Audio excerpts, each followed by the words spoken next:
a fusão orgânica de todos os eus, reunidos num bloco. Nosso mundo comete continuamente pagar o erro de não viver esses princípios de equilíbrio, que nenhuma imposição de força conseguirá impedir que funcione. A isto alude o Evangelho quando diz: os primeiros serão os últimos, e quem se humilha será exaltado, ou ai dos que gozam e felizes os que choram, etc. O mundo não compreende que, acreditando poder impor-se com a força ou astúcia a essas leis, ele cava a própria ruína, não vence, mas perde. A vitória pode ser alcançada por caminhos totalmente diferentes dos comumente usados, que são julgados os melhores. É pois evidente que o mundo nada compreendeu a esse respeito. Prova o fato de estar continuamente pagando. É absurdo crer que tanta dor caia do céu injustificadamente, sem uma causa. E na lógica do mecanismo universal é precisamente a inconsciência humana e a conduta louca que daí deriva, a única explicação dos efeitos que temos sob os olhos. Que é o homem atual. Ele nos aparece antes de tudo em sua roupa exterior, coberto com traje imposto pela moda dos civilizados. Dentro dessa roupa existe aquilo que a medicina considera, com os critérios com que estuda todo o organismo animal, uma complicada máquina por meio da qual funciona a vida. Mas esse organismo vive junto a muitos outros semelhantes na coletividade social. Daí uma complexa rede de relações, de direitos e deveres, de leis e normas que disciplinam a atividade daquele ser, tentando enquadrá-lo no mais vasto funcionamento de um organismo maior, ainda em formação, o da humanidade. Esse ser está submetido a outras leis, das quais não pode escapar.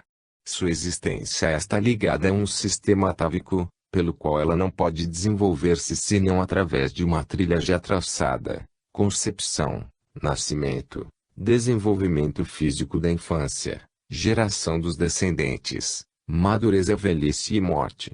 Ninguém jamais o poderá tirar deste esquema pré-estabelecido. Cada qual poderá introduzir aí pequenas variantes, nada mais. Assim caminha a maré da vida, fechada nesse esquema. É sempre o mesmo e a humanidade tem que caminhar por aí. Não foi ela que fez essa lei. Só lhe cabe aceitar, sem possibilidade de escapar. Mas essa lei não é estática. Mediante lentíssimos deslocamentos ao longo de seu ilimitado repetir-se, ela pouco e pouco se vai transformando, por aquele fenômeno que se chama evolução. Evolução quer dizer subida, e subida implica a ideia de níveis e alturas diversas, que se atinge nesse processo de ascensão. Então, a concepção de planos de vida diferentes e sobrepostos não é arbitrária, mas a consequência direta do conceito de evolução. Não existimos nós num plano de vida superior ao das plantas e animais, que nos precederam nesta subida da vida.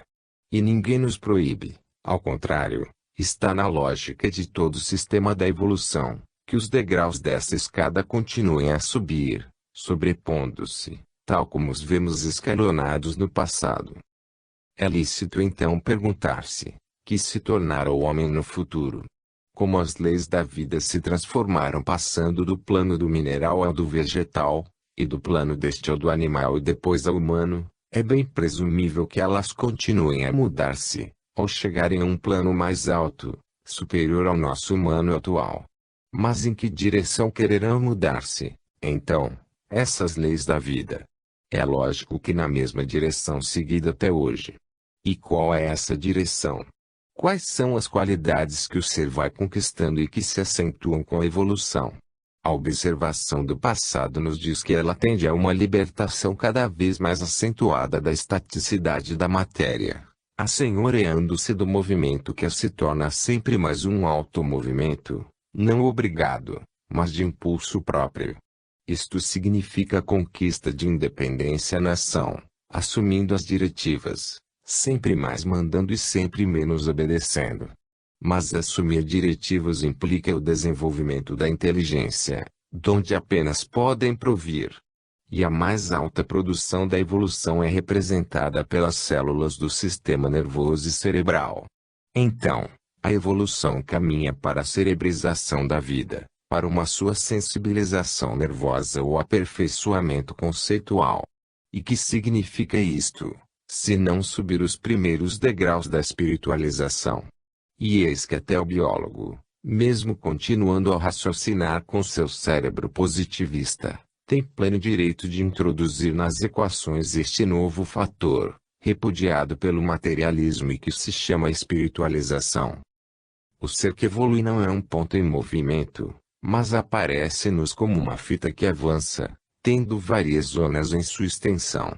Na parte mais adiantada existe como que uma cabeça que dirige a marcha, procurando progredir para o futuro que quer conquistar. Esta é a zona do superconsciente que esta informação e cujo trabalho é o de antecipar os futuros desenvolvimentos. Segue-se no centro a parte que representa o presente, o que o ser está vivendo, e em que se consolidam e fixam as conquistas e as posições avançadas, apanhadas pela parte superior. Esta é a zona do consciente, em que o eu está mais desperto, a zona das experiências e da formação, pelas inúmeras repetições, daqueles impulsos automáticos que se chamam os instintos. É sobretudo nesta zona que o ser se sente viver, porque ela representa a zona central de seu trabalho de construção evolutiva.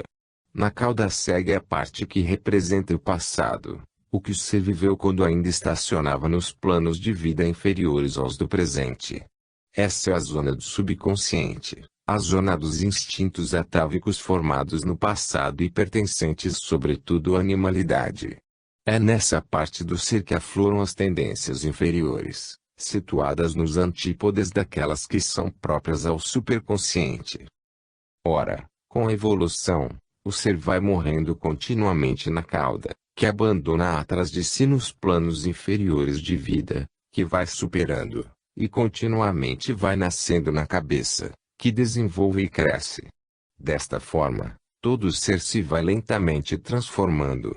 O que representa para o homem atual o subconsciente, podia representar na era paleontológico superconsciente, assim como para o super-homem evoluído dos futuros milênios, o homem atual poderá representar o que para nós, hoje, é o estado dos primeiros monstros paleontológicos.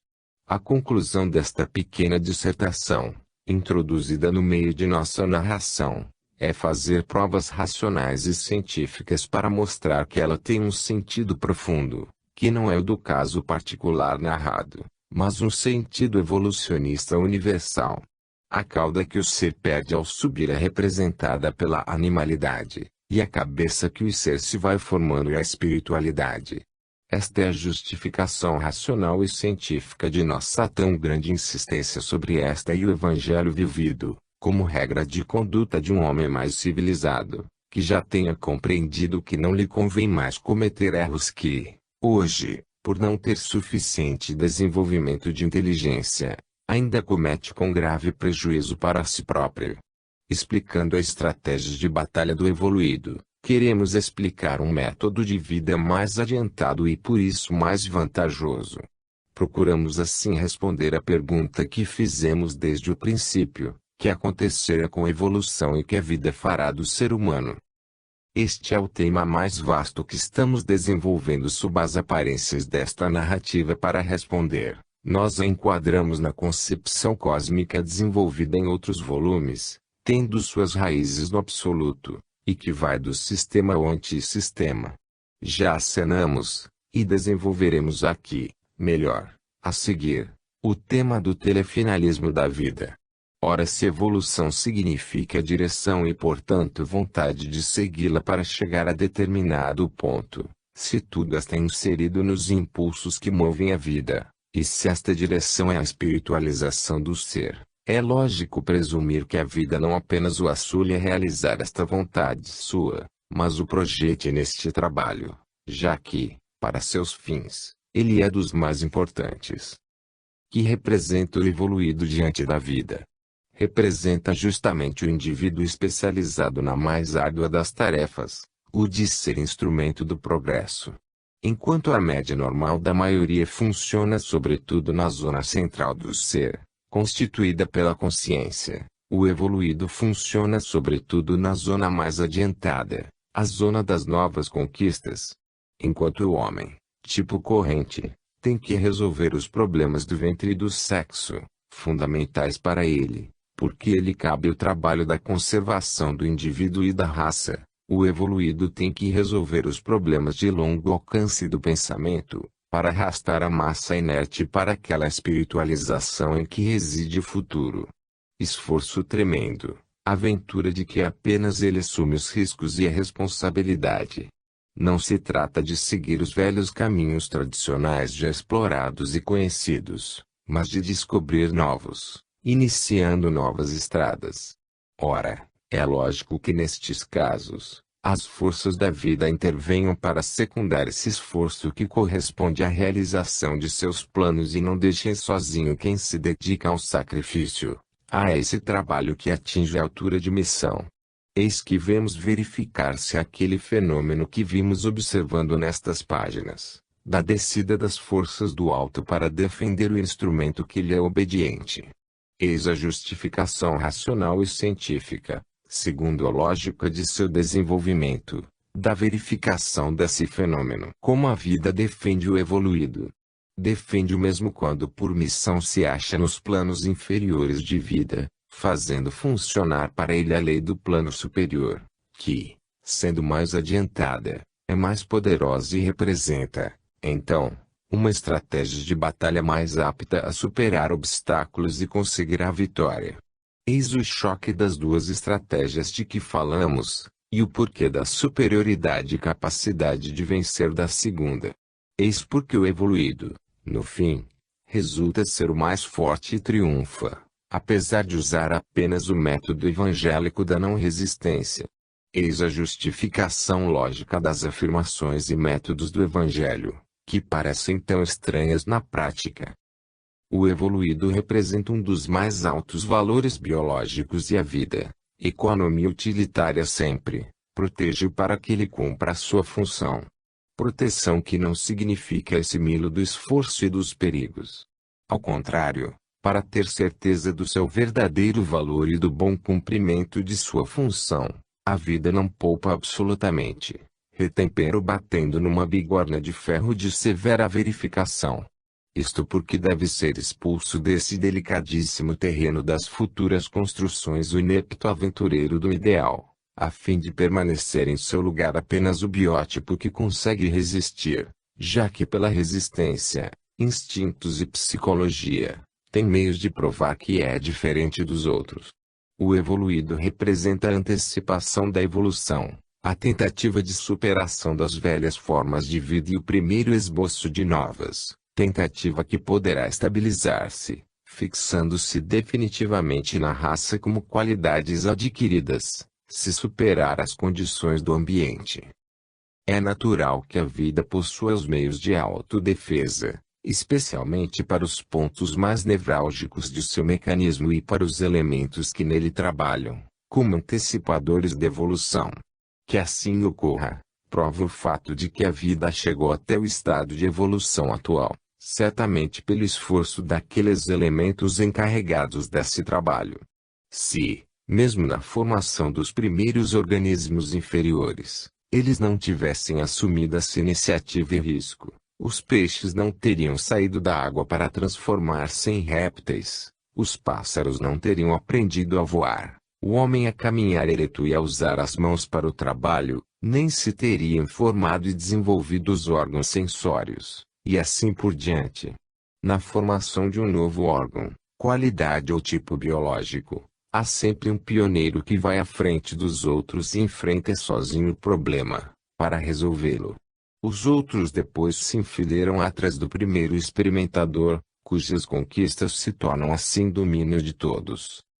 No laboratório da evolução, o evoluído representa como um primeiro exemplar fora de série, e se foi bem conseguida a construção do mesmo, a vida inicia sua grande produção em série, seguindo o primeiro modelo. A natureza usa tal método como se faz em nossos laboratórios industriais. Esgotada a fase experimental, se o primeiro exemplar teve bom êxito, A vida começa a produzir biótipos estandardizados, aceitos por terem superado todas as provas da experiência.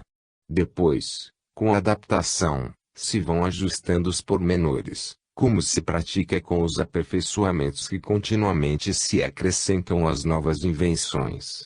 Eis o sentido com que aparecem, entre a normalidade da maioria construída em série, esses isolados, fora de série, que portanto parecem fora da lei, seres estranhos em que se veem vacilar as leis da vida, só porque eles estão explorando outras mais adiantadas. Todos os condenam e exploram, como exceção, mas eles representam o futuro da vida. Não faltam exemplos de autodefesa por parte da vida, nos pontos nevrálgicos de seu mecanismo, defesa biológica mesmo fora do caso da formação de novos biótipos. Temos um exemplo disso, a propósito da mulher a quem, por representar uma função vital fundamental, a vida fornece uma defesa sua, com o poder de seu fascínio, que pode dobrar a força do macho prepotente. Isto impede que ele a destrua na luta pela vida, em que ela é a parte mais fraca.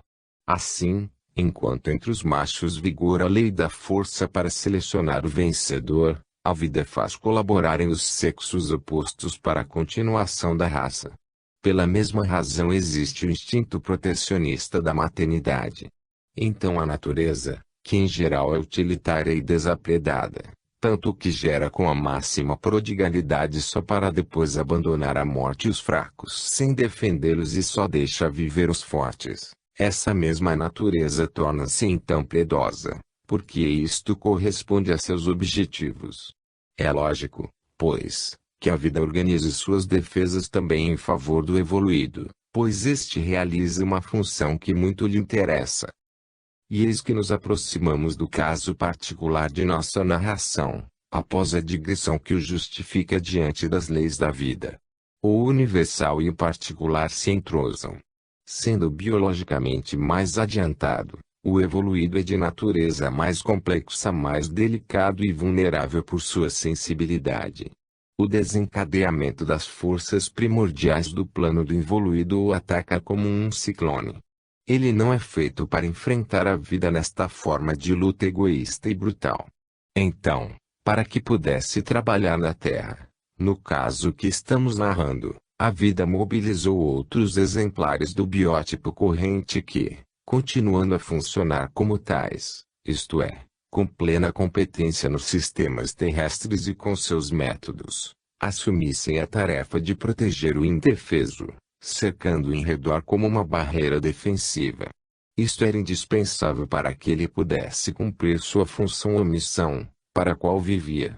Duríssima prova para experimentar sua resistência. Primeiro, mas uma vez cumprida, chegam os auxílios necessários para que todo o trabalho seja realizado, sem que se perdesse no esforço da luta comum de querer um sobrepujar o outro, o que para ele não tem sentido.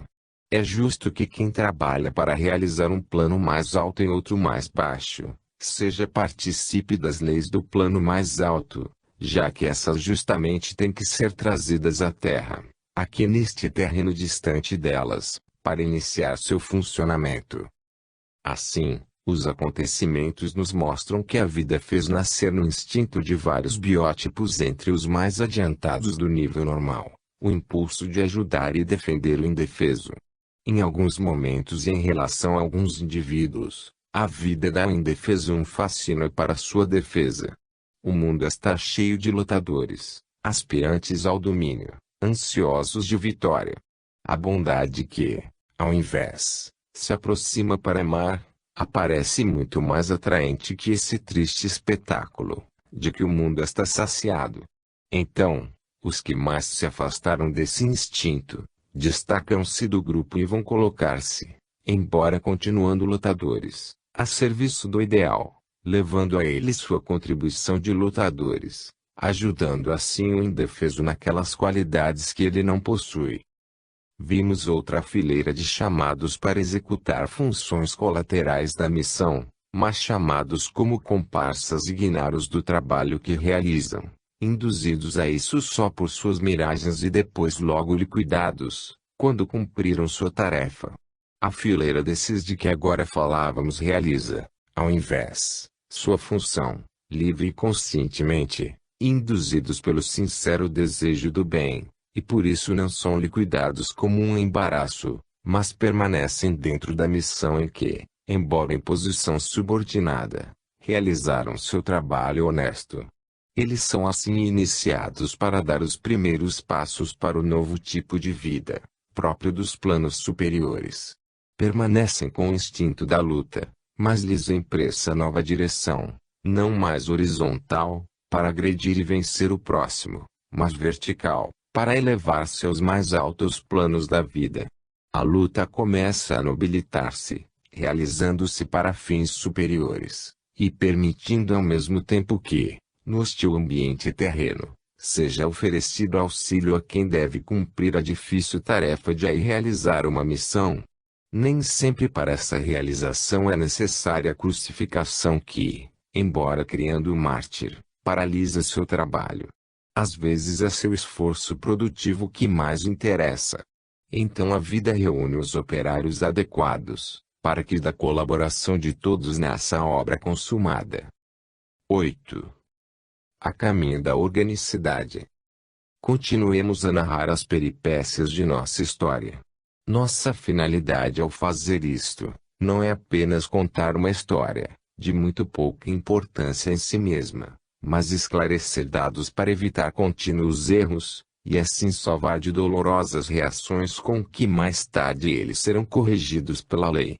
Procuramos fazer compreender a causa do prejuízo que depois é preciso pagar, e explicar que realidade diferente existe por trás das aparências, para que o mundo não continue a cair vítima dessas ilusões psicológicas, que dão a impressão de vencer enquanto se perde, de conquistar uma vantagem, enquanto se atrai um prejuízo. De quantos erros, como aquele de que o Sol girava em redor da Terra e de que esta era o centro do universo, e assim por diante o homem se foi libertando com o progresso. Nosso relativo está cheio de enganosas aparências, mas com as conquistas da ciência, da inteligência e do coração, vamos cada vez mais superando as grandes ilusões do mundo.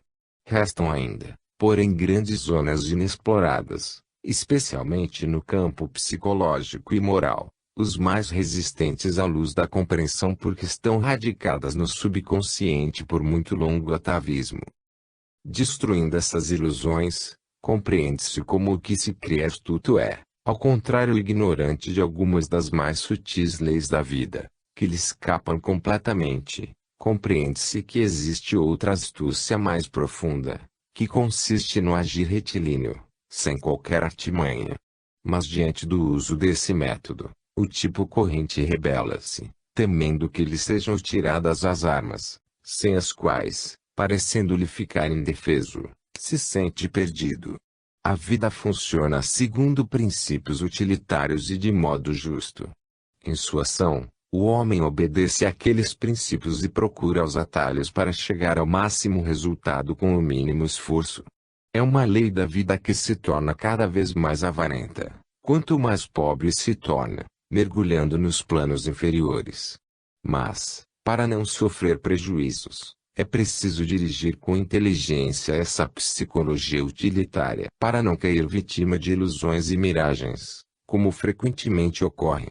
O mundo ao contrário tem muita fé em suas astúcias, tanto que chega a julgá-las uma força sua, enquanto elas representam sua própria ignorância. A vida quer e, como o justo, deve vencer. Mas preciso saber vencer.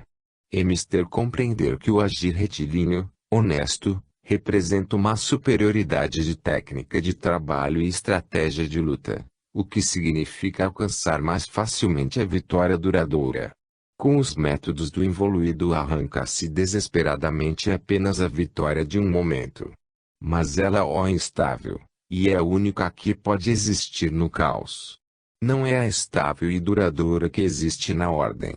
As vitórias humanas não têm sido sempre do primeiro tipo. Houve jamais alguma vitória estável na Terra. Cada triunfo não foi, por sua própria natureza, minado antes ou depois até a destruição. A vitória, nesse plano e com tais métodos é apenas uma miragem para induzir o homem a evoluir, sendo a finalidade da vida ensinar-lhe, por meio do erro e da dor, a compreender, para que com uma conduta mais inteligente, melhore suas condições. O tipo do mais forte que a vida quiser produzir no futuro será não mais aquele que crê valer mais porque vence o seu semelhante, mas aquele que tiver compreendido as mais evoluídas leis de vida, e o prejuízo de comportar-se daquele modo. O mundo atual apresenta-se-nos assim como um emaranhado de caminhos tortuosos, em que mais sábio é aquele que consegue mentir melhor e enganar, e o mais tolo é o homem honesto e verdadeiro. Difícil, cheio de perigos e armadilhas estendidas a cada passo, é avançar nesse mundo. A vida permanece assim sufocada por infinitos atritos, que ameaçam paralisar cada movimento seu, com prejuízo de todos. Continuemos a observar as duas psicologias opostas. O evoluído fala simples e retilíneo, dizendo a verdade nua e crua. Este é seu método, e ele o segue, sentindo nele sua força. O involuído ouve, mas sua psicologia de astuto faz-lhe pensar que tudo que o outro diz seja mentira. Sente-se, pois, no dever, seguindo seu método, de não abandonar sua sabedoria, que consiste em ver por toda parte mentiras para descobrir. Então, bem armado com a desconfiança, começa como grande astuto, a procurar qual seja a verdade, que segundo seus cálculos deve estar escondida por trás do que lhe é dito, que deve ser apenas uma máscara de mentira para encobrir a verdade. É natural que como cada um vê segundo a percepção de seus próprios olhos, assim julgue os outros conforme pensa com sua própria psicologia. Para o ladrão, todos são ladrões. Para o bom, todos são bons. Para o mentiroso, todos são mentirosos. Miragens. Pode assim imaginar-se como bate longe do alvo quem procura descobrir mentiras onde estas não existem, e que só existem na mente de quem indaga e julga. Para o evoluído, o ponto de partida e de referência é a verdade. Para o involuído, é fingimento e mentira. Para este, então, a verdade é concebida não como afirmação positiva, em si mesma, mas em função da mentira, e só descobrindo-a poderá aparecer a verdade. Pretende-se assim chegar à posição positiva da verdade, não diretamente, mas por inversão de sua posição negativa, que é a mentira. Isto equivale a não querer olhar uma imagem diretamente no positivo, mas presumir que só se pode vê-la no positivo pela sua inversão do negativo. Método complicado, que pesa sobre todos e que a sociedade tem de suportar, com infinitas formas de controle, de sanções, que entravam cada movimento. Numa atmosfera de engano e desconfiança, a vida se torna mais cansativa para todos. Estas considerações explicam-nos o que ocorreu no caso que estamos narrando, em que o mundo dos astutos ficou enganado pela simplicidade do homem evangélico. Como podiam acreditar que suas palavras fossem a simples verdade? Seu método lhes impunha julgar o contrário. Assim, aquelas palavras foi dada uma interpretação totalmente errada, invertida, porque se presumia que por trás delas houvesse outra verdade. Mas elas eram simplesmente verdadeiras e, coisa incrível, nada escondiam e nada havia para descobrir. Os astutos foram levados então a cometer o maior erro, por causa de sua própria astúcia, que foi justamente o que não lhes fez compreender nada da estratégia do inimigo. Ora, não compreender significa interpretar seus planos de maneira errada. Só saber então pôr em prática uma estratégia catastrófica, feita de golpes errados, o que faz perder as batalhas. Essa técnica do fenômeno e a natureza dos elementos acima expostos que dela participavam, faz-nos compreender cada vez melhor as razões daquele fato que podia parecer estranho, ou seja, a vitória do inerme evangélico, contra opositores poderosos e amadíssimos. Aconteceu então que, com seu sistema astuto eles só conseguiram enganar a si mesmos. E continuando com sua forma mental, em que permaneciam irremediavelmente fechados sem saber sair dela, imaginaram, para explicar-se de qualquer forma o fenômeno, que a parte oposta tivesse imaginado planos diabólicos, astúcias inéditas, fora do repertório deles, mais astutas e mais poderosas que as suas, porque eles as viram vencer. E, na sua ignorância, não compreendiam que a maior astúcia é de dizer simplesmente a verdade. Desejariam aprender estas astúcias mais poderosas que faziam vencer. Mas a isto se opunha sua própria estrutura psicológica, que os punha completamente fora da rota. Para conseguir seu intento, teria sido necessário refazer toda a sua forma mental. Sem uma renovação completa, como pode mudar-se o homem que está convencido de que maior e útil sabedoria consista justamente em ser astuto? Mas observemos cada vez mais de perto as razões do poder do homem evangélico, porque nelas estão as causas de sua vitória. Estudando-as, pode chegar-se a conhecer o valor do Evangelho e de seu método, mesmo como sistema para vencer na luta pela vida. O mundo é induzido à sua técnica contraproducente por sua ilusão psicológica. Achando-se diante da lei que lhe impõe disciplina, dado o próprio egocentrismo individualista, o mundo sente nelas peias que embaraçam seus movimentos, e então procura libertar-se delas como de um estorvo que se opõe à vitória.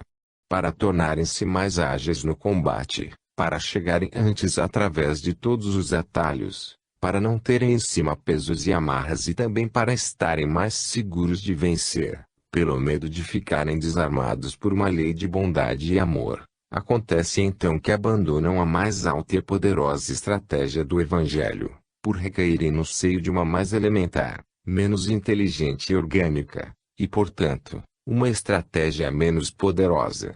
Jogar fora todo escrúpulo, julgando tudo lícito, com qualquer meio, pode parecer uma vantagem segundo a psicologia do primitivo que vive na desordem, mas se resolvem perder no regime da ordem com que é dirigido o universo, ainda que o primitivo não tenha compreendido. O homem atual, só por ter começado a civilizar-se pouco com as últimas descobertas prodigiosas da ciência, já com a nova técnica bélica imposta por ela, começa a constatar que, apenas com a prepotência e ferocidade, qualidades do evoluído, se vence menos que com a organicidade e a inteligência, qualidades do evoluído.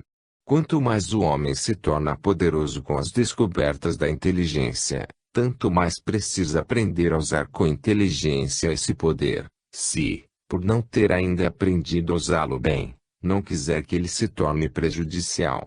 É o caso atual da energia atômica que, colocada nas mãos do homem feroz da Idade Média, ameaça hoje tornar-se um meio de destruir a humanidade. O próprio progresso da técnica científica obrigará o homem a transformar sua psicologia evoluída, feita de egoísmo separatista, numa evoluída, de compreensão e fraternidade. Dissemos que o evoluído, para que pudesse viver melhor, precisaria refazer toda a sua forma mental. Ele, então, se tornaria evoluído e com isto não se sentiria mais apto a viver neste mundo. Tornar-se-ia um defasado, em contínua luta com um ambiente que lhe não corresponde. Hoje, seu egoísmo, agressividade, estratégias de astúcias, representam a resposta exata às condições do ambiente onde ele se acha e com o qual está, como lhe é necessário, perfeitamente proporcionado e sintonizado. Se ele quer ser forte para a guerra, é porque o seu ambiente se baseia na luta e premia o vencedor mais forte. Se vê inimigos a combater com a força ou com a astúcia, é porque o ambiente está realmente cheio deles. Se ele não os visse, seria realmente sobrepujado e eliminado. No mundo das feras pode realmente constituir uma virtude ser feroz. De que serve ser evoluído entre evoluídos, se não para fazer da vida um martírio? A vantagem pessoal imediata é a de tornar-se ainda mais prepotente que os outros, esmagá-los e dominá-los. Sem dúvida é uma vantagem. Mas não é vantagem maior ser evoluído, pois isto significa pertencer a um plano de vida mais alto, onde maior é o poder e menor a dor, embora isto represente um martírio nesta vida terrena. Certamente que na terra se fica sozinho e isto é duro. Mas onde existe um homem que, para não sentir-se só na floresta entre as feras, desejaria tornar-se fera, da mesma raça que elas, para viver em sua companhia. Ou então aquele que, conseguindo compreender que um continente está cheio de ouro, renuncia ao esforço de explorá-lo. O involuído é justificado pela natureza do ambiente que o cerca. Se a desconfiança é tão difundida, é porque a mentira é essa espalhada, e a primeira coisa que se encontra é o engano. Se na Terra foi instaurado esse regime de luta, pelo qual tudo, se quiser sobreviver, tem que primeiramente ser defendido, isso ocorre porque essa necessidade é imposta pelo ambiente como condição fundamental da existência. Se instintivamente se enxergam inimigos e perigos por toda parte, é porque as experiências de um longo passado formaram tal instinto, que infelizmente continua ainda a corresponder em grande parte à realidade. De certo, nesse ambiente o evoluído é que está errado e bem demonstra o fato de que a cada momento se tenta agredi-lo, dizendo-lhe que diante dessa realidade ele é um iludido. Para que o evoluído pudesse trabalhar à vontade, seria necessária uma transformação do ambiente, da forma evoluída. Ele trabalha justamente para alcançar essa renovação, ponto de chegada que ele quer levar a todos. Estamos observando o problema de todos os lados, em todos os seus aspectos, sem preconceitos nem partido preconcebido para defender um tipo biológico de preferência ao outro. Tudo assim se explica e encontra a razão de existir. Olhamos imparcialmente as posições tão diversas dos dois biótipos, pesando o pró e o contra, tendo em conta também as desvantagens no reverso da medalha. Certo é que, se estamos evoluídos, então nos achamos construídos com os instintos adequados a viver neste mundo, em que achamos nossas satisfações, representando ele nosso ambiente natural. Podemos sentir-nos satisfeitos com ele, porque não conhecemos outra coisa. Podemos crer em suas ilusões e, tolos de tudo, aceitar suas dores como inevitável fatalidade. Com bastante ignorância, inconsciência e insensibilidade, esse mundo pode ser suportável e até desejável, para quem ainda está imerso na animalidade. O biótipo campeão deste mundo foi exaltado e até glorificado como o tipo ideal e modelo superior por Nietzsche, em seu super-homem. Representa a animalidade do evoluído em seu pleno triunfo. Trata-se do ser movido pelos instintos elementares que, chegando a ser tão feliz no jogo da vida que até venceu, pode abandonar-se à euforia do triunfo. Só é preciso acreditar também nesta, entre tantas ilusões da vida. Isto porque nem sempre as coisas correm tão bem. Ao contrário, quem tenha compreendido o jogo, sabe muito bem que as probabilidades de alcançar aquele estado de vitória são bem poucas, e que aquele triunfo não pertence absolutamente à maioria, a quem espera não a posição de mando, mas a de obediência, não a satisfação dos desejos, mas o sacrifício, nem sempre a vitória do forte, mas muitas vezes a dura derrota do fraco. A grande probabilidade, para a maioria, é que ao invés da gloriosa parte do super-homem, lhe caiba viver a mísera e obscura parte do homem qualquer. A maior probabilidade para a grande maioria não ir poder elevar-se no grande pedestal do super-homem, mas servir de base sobre a qual ele se ergue. Se olharmos todo o fenômeno, não só do lado da luz, mas também do da sombra, encontraremos um panorama bem diferente. Muitas vezes na Terra quem tem o poder, utiliza-o antes de tudo para si, enquanto o povo ingênuo é enganado, se não explorado, feito muitas vezes de instrumento do egoísmo dos chefes, num triste jogo em que, pelas leis desse plano biológico, cabe ao mais forte o direito de oprimir os mais fracos.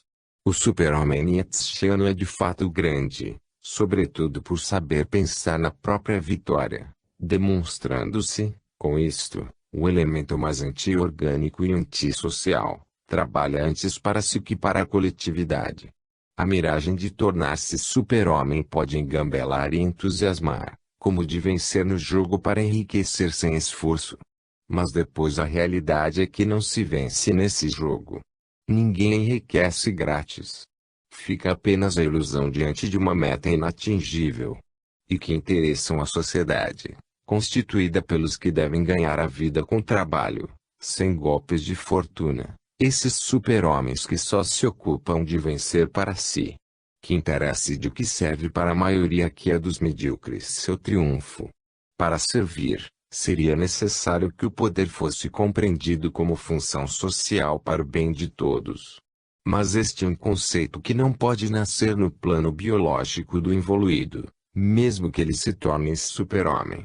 Nesse plano domina o individualismo separatista e ainda não apareceu o senso orgânico que é próprio do plano do evoluído.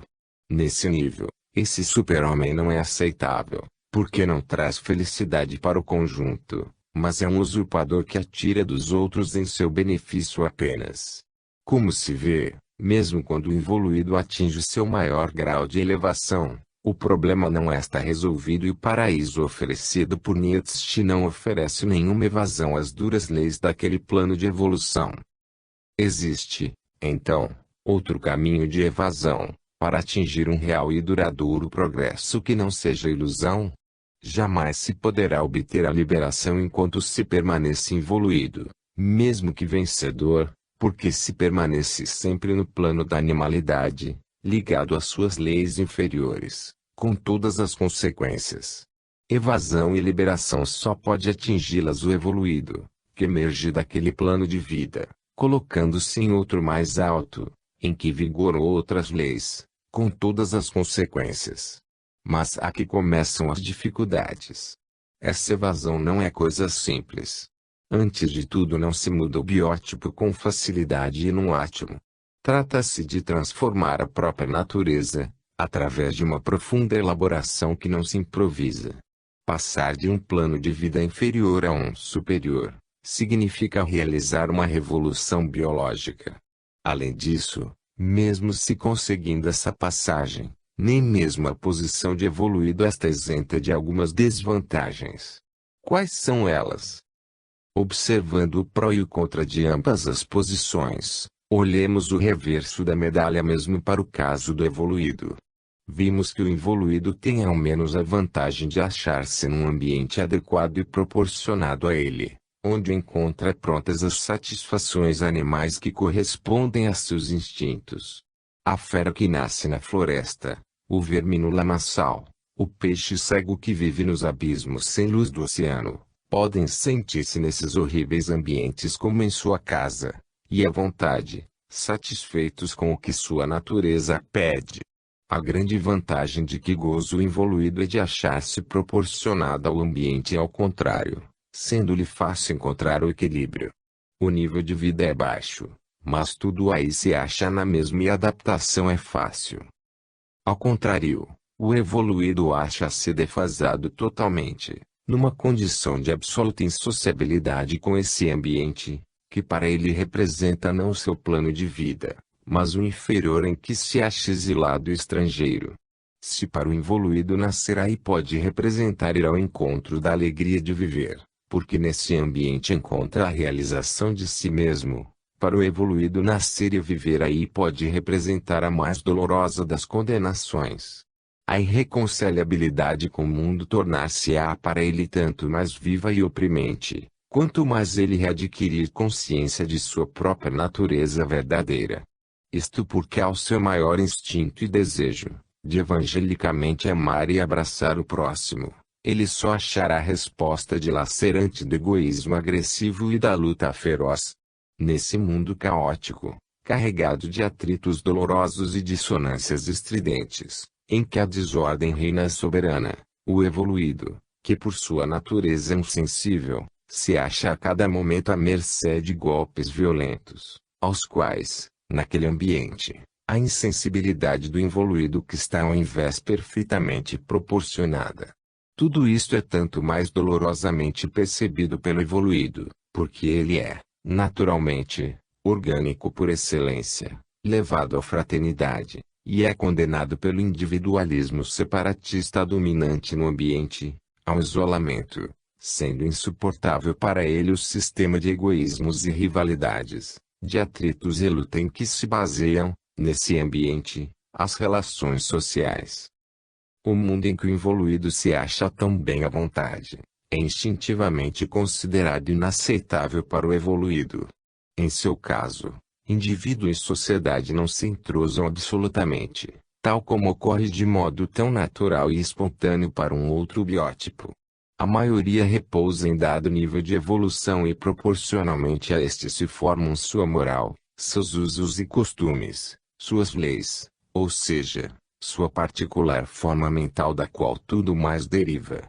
Mas acima como abaixo desse nível médio, estão as exceções, julgadas como a normalidade, que a maioria tende a expelir e isolar fora de si.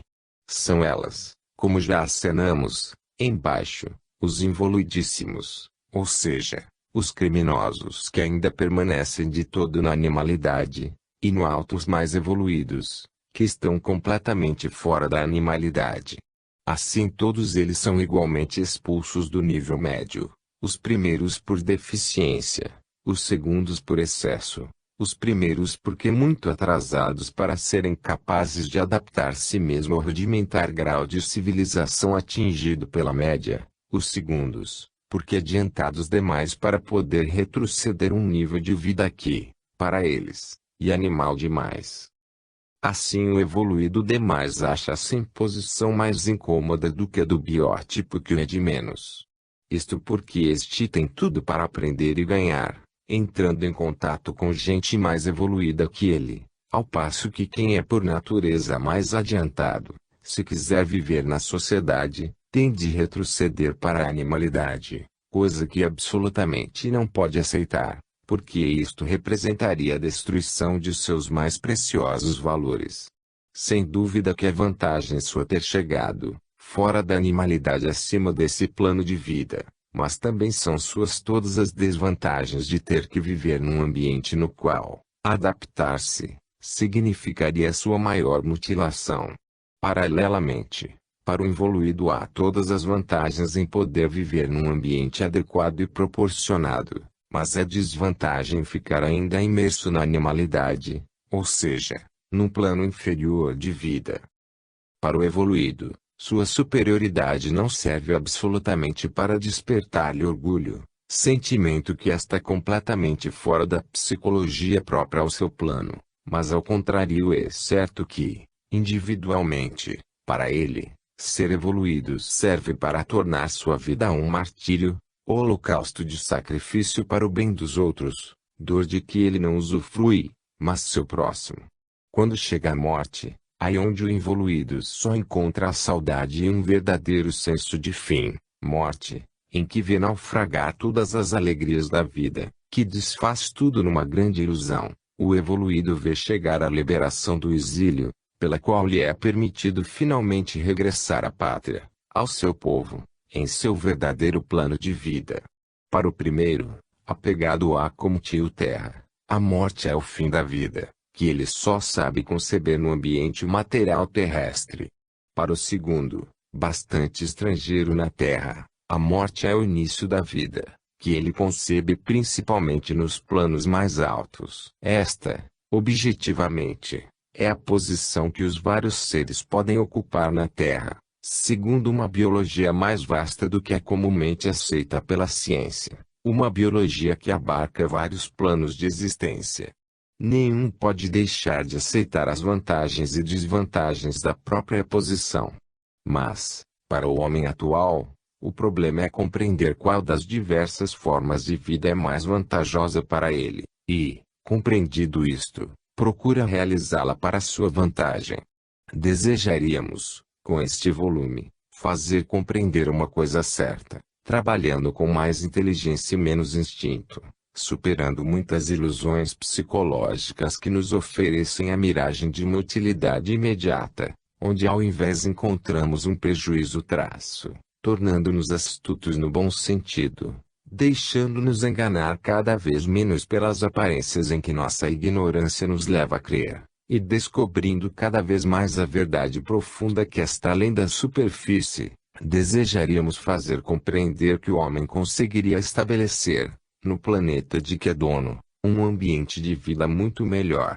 Procuramos fazer-lhe compreender que este poder está em suas mãos e que pode usá-lo com grande vantagem quando queira e desde que queira, e que os resultados que se podem obter, compensam largamente o esforço necessário para alcançá-los. É lícito perguntar, nosso mundo prático, o que estamos acostumados a considerar real, esgota verdadeiramente toda a realidade? Ou ainda existe muita coisa além dele, em que reside aquela realidade que, em nossa ignorância, chamamos o imponderável? E não é lícita a dúvida de que nesse imponderável existam outras leis que regulam nossa vida, para sua defesa e êxito. Será possível que as leis da animalidade, que adotamos como nosso modelo, representem as leis de toda a vida, e que não possam existir outras? Que o que chamamos natureza seja verdadeiramente toda a natureza, esgotando, na forma limitada que temos sob os olhos em nosso planeta, todas as suas infinitas possibilidades? Como podemos afirmar com segurança que o método de vida, seguido atualmente pelo homem, seja o mais vantajoso, e que outros mais rendosos não possam existir, e que a evolução não procure exatamente chegar a eles? Estamos certos, de fato, de que o sistema que hoje prevalece, de procurar a vantagem própria e exclusiva muitas vezes com prejuízo do próximo, seja verdadeiramente o melhor sistema, e que o método mais vantajoso até para o indivíduo não seja, ao contrário, o do ama até o próximo, como diz o Evangelho. É bem lógico que, no futuro estado de organicidade a que tende a vida, e com ela a humanidade que a encabeça, resulte extremamente contraproducente o atual separatismo em que não se leva em conta o prejuízo alheio. E no estado orgânico o isolacionismo egoísta do qual o homem hoje acredita tirar vantagens é uma ilusão, porque desde agora mesmo na desordem atual, tudo é coletivo na vida, tudo ecoa, se repete e repercute, e acaba voltando à origem, ou seja, aquele que, crendo só haver prejudicado os outros, terminou prejudicando a si mesmo. Chega-se a compreender assim a mecânica desses movimentos, pelos quais se justifica o imperativo ético que impõe não fazer mal ao próximo, mas amá-lo como a si mesmos.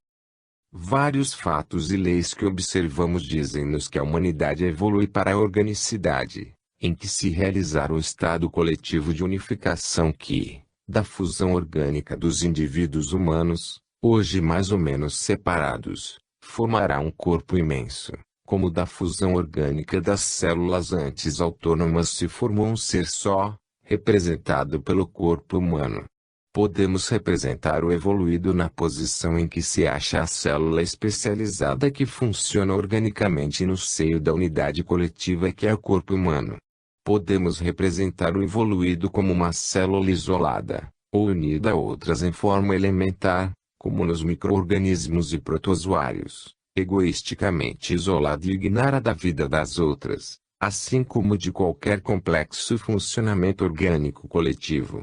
De fato, também os evoluídos obedecem por instinto ao princípio da unificação, mas ainda estão nos primeiros degraus dela. A lei das unidades coletivas é universal, e ninguém pode escapar a ela. Mas compete ao ser, pelo esforço da ascese evolutiva, construir-se essa organicidade, cujas vantagens serão suas. E para construí-la, é preciso abrir a inteligência e o coração, superando o separatismo egoísta, deixando o atrases no fundo do antissistema, e subindo para as alturas do sistema o evoluído é habitante da desordem individualista. O evoluído representa o elemento do estado orgânico. O coletivismo moderno representa a primeira tentativa em larga escala, embora pelo desencadeamento de forças elementares, de encaminhar-se para um estado orgânico unitário da humanidade. Mas mesmo em ponto pequeno, os indivíduos procuraram e procuram sempre avizinhar-se da unidade, elevando construções orgânicas. Trata-se, porém, de esboços instáveis ou de grupos, regidos sobretudo pela prepotência de um chefe internamente minados pela revolta latente em seus dependentes, ansiosos de substituí-lo para formar, cada um, outra unidade, em que cada um quer ser o único chefe. Da pequena associação de aldeia até a unificação dos impérios, o princípio é o mesmo. A unidade é regida sobretudo pela força de um chefe que se impõe pelo interesse, enquanto dura, que tem seus partidários de segui-lo e obedecer-lhe. Assim que se enfraqueça essa força dominadora e os dependentes não mais achem vantagem de ficar na disciplina que os organiza, essa unidade se esfacela. Na hora da desgraça todos se afastam aos grandes. Depois de Fontainebleau, Napoleão foi abandonado até por seu criado de quarto, e seus ajudantes de campo fizeram uma verdadeira corrida para serem os primeiros a render homenagem ao novo rei, Luís XVIII, chamado a Paris, enquanto Napoleão se encaminhava para o exílio da ilha de Elba. E assim em tantos outros casos. Trata-se de uma união que a custo mantém uma coalizão de egoísmos, que estão sempre prontos a rebelar-se, porque constituem a matéria-prima da construção. O impulso fundamental é separatista, desagregante, tendente a dividir e não a unir, a destruir e não a construir. Por isso, mais cedo ou mais tarde essas construções ruem, porque sua estrutura interior é de natureza separatista e a união só é imposta e mantida de fora, por outra força que se sobrepõe, enquanto no verdadeiro estado orgânico do evoluído a estrutura interior é de natureza orgânica, e a união não é exterior nem imposta, mas íntima e espontânea, portanto se rege e mantém por si, por sua própria natureza. Dado então que aqueles agrupamentos são dirigidos não por forças espontâneas, positivas, unificadoras, mas por impulsos de coação, negativos, desagregantes, eles não podem deixar de obedecer à sua tendência dominante, pela qual, mais cedo ou mais tarde, acabam por despedaçar-se. É o espírito de individualismo em que se baseiam aquelas associações que acaba tomando a supremacia por ser mais forte, já que aí não existe verdadeiro senso orgânico unitário.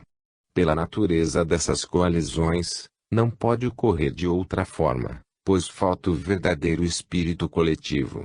Explica-se assim como as unificações humanas são apenas tentativas de unificação, nada estáveis, com resultados provisórios, sempre prontas a desagregar-se. Este é o maior grau de fusão orgânica que, em vista do grau de evolução atingido, pode realizar-se no nível atual, que está mais próximo do antissistema que do sistema, ou seja, mais do polo negativo que no positivo do ser. Ocorre exatamente o contrário no terreno do evoluído, onde vigora diverso modo de conceber e de viver. Suas unificações não são resultado do egoísmo de um chefe que procura impor-se ao egoísmo de seus súditos, sempre prontos a rebelar-se para realizar, cada um contra todos, o mesmo trabalho de imposição. Método aceitável só num estado de ignorância das leis da vida. Ao contrário, o evoluído compreendeu o funcionamento do universo e a parte que lhe cabe nesse funcionamento. Por isso não faz o que seria para ele uma tolice, ou seja, atritar-se com as outras partes da máquina, ao invés de funcionar em harmonia com elas como é de sua vantagem. O evoluído compreendeu a lógica e utilidade disso, e o aceita espontaneamente, sem que apareçam antagonismos nem luta de egoísmos, causa de tantas dores. Não há quem não veja quão melhor e com quanto menos esforço pode funcionar a máquina de que foram eliminados os atritos, devidos à não concordância das partes. Nas unificações do evoluído a disciplina é livremente aceita e não fruto de imposição forçada. Sem rivalidades, que dão direito à vida só ao mais forte, ao vencedor, o evoluído sabe qual é seu lugar e aí se coloca, porque sabe que é melhor para ele. Põe-se assim a funcionar como uma das engrenagens da grande máquina, harmonicamente com todos os outros, todos os operários da grande obra, todos altamente valorizados pelo fato de serem não mais isolados egocentrismos perdidos no caos, mas instrumentos inteligentes que trabalham para a finalidade da lei, ou seja, não para a realização de um pobre pensamento próprio, mas do sapientíssimo e poderosíssimo pensamento de Deus. Fruto desta posição completamente diversa que o evoluído assume no organismo do todo é